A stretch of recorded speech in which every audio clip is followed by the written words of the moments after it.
the 3-4 questions that have been put to us by this Jan Sangsad. First of all, I welcome the move on behalf of All India Trinamool Congress and our leader, Ms. Mamata Banerjee, who has extended her compliments to all of you for coming out at this stage when the country is suffering from unprecedented terror.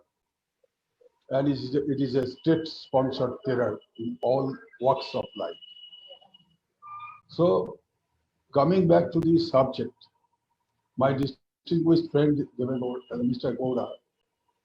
Gowda has already explained in details. I did not repeat.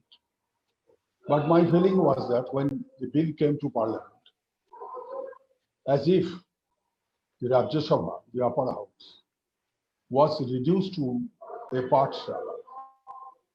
When we studied in the Pathshala, the teacher had a chhadi in his hand, and we used to chant whatever he said with the movement of that chhadi.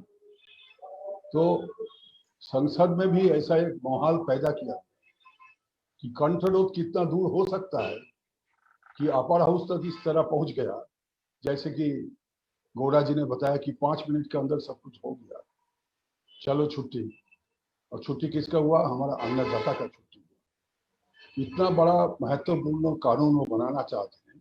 वो कहते हैं कि ये देश की आम किसान के लिए इतना अच्छा ऐतिहासिक कानूनी पदक्षेप कभी किसी सरकार ने नहीं लिया, हमने।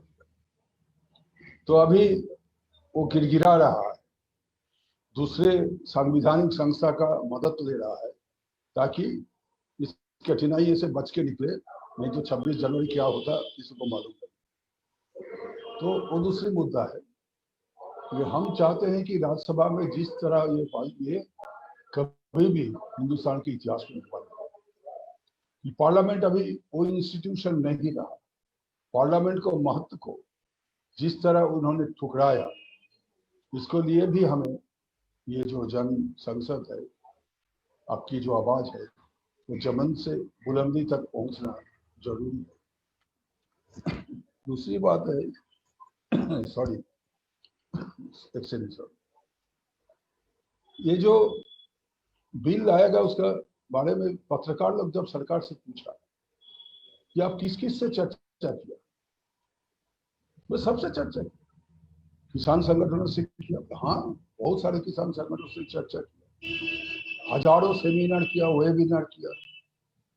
फिर दिल्ली का कोई मीडिया आरटीआई किया, और आरटीआई के जवाब में उन्होंने पूछा था सरकार से, कमिश्नर से, इंफॉर्मेशन कमिश्नर से, कि कोई किसान ऑर्गेनाइजेशन के साथ आपने चर्चा किया कि नहीं, इस बारे में कोई भी रिकॉर्ड है तो मुझे हमें दिया जाए।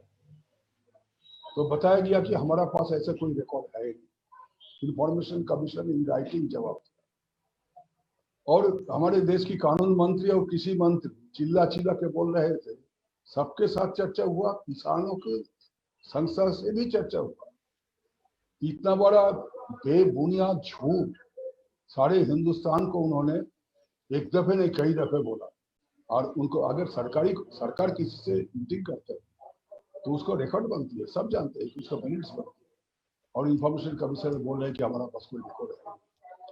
तो ये धोखाबाजों का सरकार है, ये करते रहेगा, आगे और भी करेगा। अभी थोड़ा फंस गए, सोच भी नहीं सकते कि लाखों की संख्या में लोग अपने परिवार लेके और उस 2 डिग्री टेम्परेचर में 40 दिन से ज्यादा समय वो नेशनल हाईवे में एकदम गांधी जी की दिखाया हुआ रास्ते पर एकदम पीसफुली दे विल डेमोन्स्ट्रेट, ये किसी को मालूम नहीं था।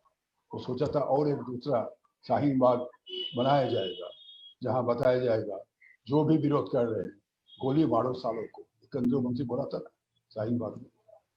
तो इस बार उस मौका मिला नहीं। ये बोला था पहले कांग्रेस मुक्त भारत, अभी ये विरोधी मुक्त भारत चाहते हैं।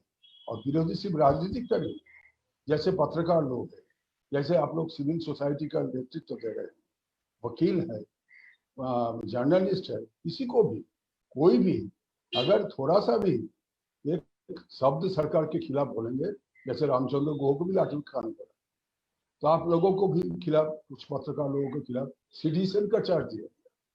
तो ऐसा एक आतंक का माहौल पैदा हुआ उस समय। इस जन संसद का जरूरत सबसे ज्यादा हिंदुस्तान की जनता महसूस कर रहा है कि ऐसा एक होना चाहिए कि सारा देश में एक आवाज उठाना है कि हम एक है इस कई मुद्दों पर, खास करके हमारे जो अन्नदाता है, दूसरे जो हमारे मजदूर लोग हैं, जो काला कानून नया लेबर लॉज अमेंडमेंट लॉज वो भी काला कानून है।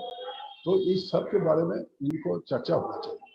अब आपका सवाल है कि मिनिमम सपोर्ट प्राइस कैसे इंश्योर किया जाएगा। मिनिमम सपोर्ट प्राइस 60s में चालू हुआ था, 1960s।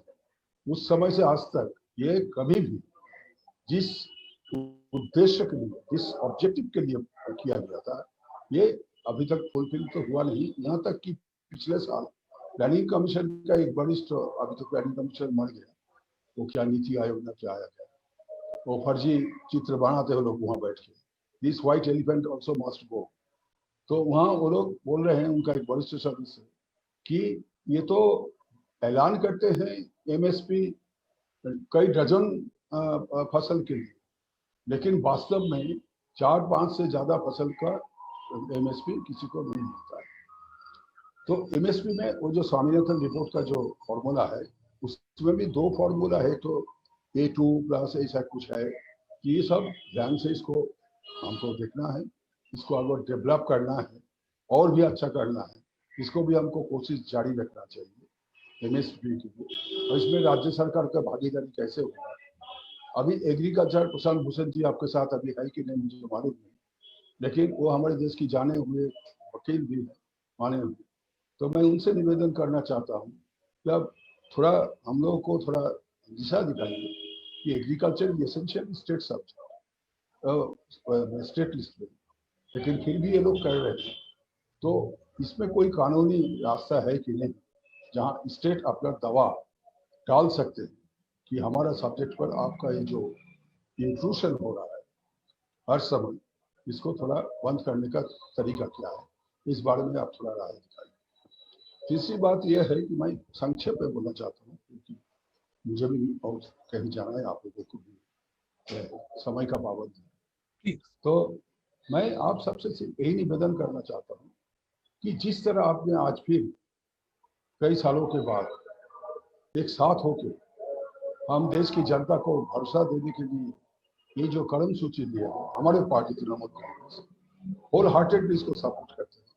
और आगे जो भी आप कदम उठाइएगा, आपके साथ तृणमूल कांग्रेस हमेशा खड़ा रहेगा, ये वादा मैं करता हूँ। और फार्म लॉ के बारे में जो आपने बोला कि स्पेशल सेशन होना चाहिए कि नहीं, इसको रिपील होना चाहिए कि नहीं, अब तो मुद्दा सुप्रीम कोर्ट में चला गया, अब तो तारीख पे तारीख होता रहेगा। कमेटी कौन बनेगा, कौन बनाएगा, सरकार बनाएगा कि सुप्रीम कोर्ट बनाएगा, वो कमेटी को मानने के लिए हमारे किसान भाई तैयार है कि नहीं है, ये सारे सवाल है। तो अभी थोड़ा सिचुएशन फ्लूइड सिचुएशन है। तो मैं इस बारे में कहना चाहता हूँ कि ये स्पेशल सेशन तो होना ही चाहिए, ना तो सिलेक्ट कमेटी में भेजा गया, जो आप बोल रहे थे अभी थोड़ी देर पहले कि सिर्फ पार्लियामेंट्रियन लोग चर्चा करेगा, नहीं, सिलेक्ट कमेटी को भेजो, ज्वाइंट सिलेक्ट कमेटी, और ये joint select committee must visit all state headquarters, inviting all Kisan organizations and other civil organizations to listen them and to include their recommendations adequately in their report before the parliament. And on the basis of that report, there should be a threadbare discussion at least for 1 week session. This is my suggestion, subject to approval and acceptance by other stakeholders. Now, the last question that has been raised, that what measures should central government, other measures should be taken to alleviate the situation. Loan, अच्छा ये loan हम क्यों देते हैं, किसको देते हैं? Farmers के नाम पे। ज्यादा समय आप देखिएगा, ये लोन जो रिच फार्मर्स है उनके पॉकेट में जाता है, जो स्मॉल फार्मर्स है, मार्जिनल फार्मर्स है, किसी बैंक ने उसको पैसा नहीं देते, क्योंकि वो जानते हैं कि ये तो पैसा वापस नहीं दे पाएंगे, इसका ये नहीं कैपेबिलिटी नहीं है, तो इसलिए जानबूझ के रिच फार्मर्स को देते हैं। और कुछ दिनों के बाद नाराबाजी शुरू हो जाता है, लोन वेव करो, चुनाव आ जाता है और चुनाव की पहले उनको वोट खरीदने के लिए कोई भी सरकार, कोई भी पार्टी वो लोन वेव कर देता है। मेरे ख्याल से ये एक विचित्र ये है सिस्टम है, इसको खत्म करना चाहिए। या तो आप सब्सिडी दो या लोन, फिर लोन वेवर, ऐसा मत करो। ये सिलसिला बरसों से चल रहा है, ये एंटीथीसिस है। लोन अगर है तो लोन तो वापस देना ही पड़ेगा, और लोन का तुम वेवर देते हो तो उसको लोन मत करो, उसको बोलो सब्सिडी। ये मेरे आपसे निवेदन है। बहुत धन्यवाद कि आपने मौका दिया और धीरे से हमारे बात आपने सुना, इसके लिए मैं आप सबका आभारी। नमस्कार। Thank you.